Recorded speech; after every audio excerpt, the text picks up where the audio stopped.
Les Khawarij, ils ont pris plusieurs noms à plusieurs époques. À notre époque, il y a le groupe Daesh, Al-Qaïda, Jabhat al-Nusra et tous ceux qui s'affilient à eux. Ce sont les Khawarij de cette époque qui rendent mécréants certains musulmans pour des grands péchés et qui sortent contre les gouverneurs musulmans à cause de leur injustice, de leur péché. Qu'est-ce qu'ils ont fait ces gens-là? Combien de musulmans ont-ils tués? Tous les jours, ils tuent des centaines de musulmans. Leurs victimes musulmanes, ils sont des dizaines de milliers. Des dizaines de milliers.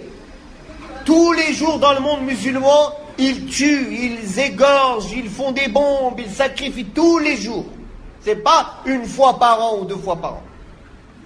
Quoi qu'il en soit, que ce soit dans le monde musulman ou dans le monde non musulman, tout ce qu'ils font, c'est un crime et c'est interdit en islam. Et c'est grave.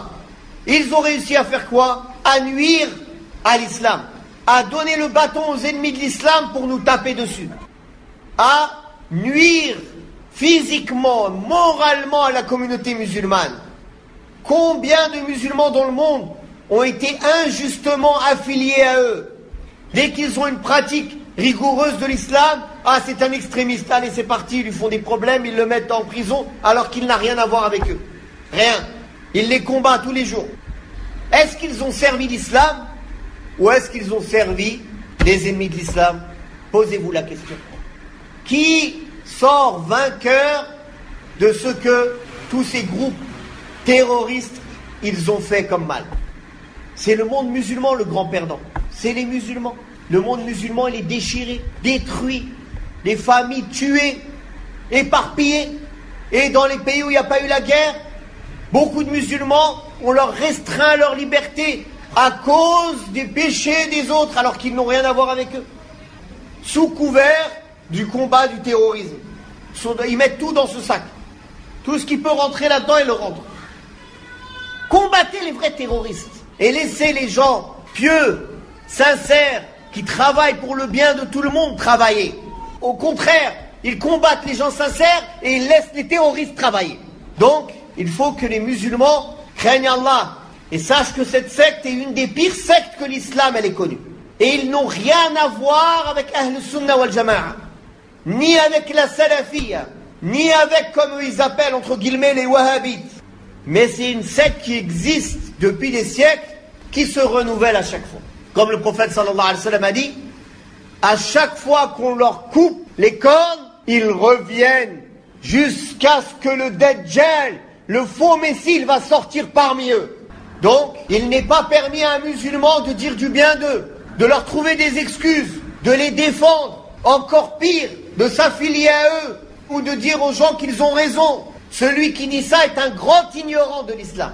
Mais notre obligation, c'est de les combattre, avec nos moyens. On doit être les premiers à les combattre, car notre religion, elle nous l'ordonne. Et on doit corriger tous ceux qui ont ces pensées-là, et les conseiller qu'ils laissent ces égarements-là, pour qu'ils reviennent au droit chemin. Ça, c'est le devoir de chacun. Et surtout, ils se répandent beaucoup sur les réseaux sociaux. YouTube, Facebook, Internet. C'est pas dans les mosquées. Rare. Dans les mosquées, la plupart des discours, c'est des discours que tout le monde entend. Les gens qui sont touchés par ces idées-là, ils ne les apprennent pas à la mosquée. Ils les apprennent sur Internet. Donc les parents, ils doivent être vigilants sur leurs enfants. Qu'est-ce qu'ils écoutent sur Internet? Qu'est-ce qu'ils regardent? Et ils ne doivent pas laisser les enfants regarder n'importe quoi sur Internet. Ils ne doivent pas les laisser aller sur des sites qui appellent à des croyances égarées et dangereuses, à des groupuscules terroristes et dangereux. Mais les parents, ils ne surveillent rien. Ils donnent Internet à son enfant, allez. Il a YouTube, il écrit ce qu'il veut. Il regarde tout et n'importe quoi, tout le haram qui existe dans le monde. Et encore pire, il peut adhérer, parce que ces gens-là, le prophète sallallahu alayhi wa sallam, il les a décrits. Il a dit, ce sont des jeunes, des jeunes. Un jeune, il n'est pas raisonné.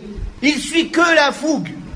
On vient, on lui gonfle, on lui bourre la tête. L'islam, il est en danger, tu vas être le sauveur de l'islam. Ou comme ils font à certains pécheurs, quand ils vont en prison. Ah, t'as fait trop de péchés, t'es trop loin. La seule manière de te faire pardonner, c'est de faire un acte. Il lui bourre la tête. Après, il est drogué, on ne sait pas qu'est-ce qu'il fait. Du jour au lendemain, il se retrouve à faire n'importe quoi. Donc, c'est une secte contre laquelle le prophète sallallahu alayhi wa sallam a mis en garde.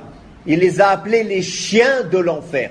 Abu Umama, le compagnon du prophète sallallahu alayhi wa sallam, il est venu, il les a trouvés morts, il a pleuré. Il a dit, ils étaient dans l'islam, ils en sont sortis. Il a eu pitié pour eux. Chiens de l'enfer, comme ça il les a appelés. Comme le prophète sallallahu alayhi wa sallam les a appelés.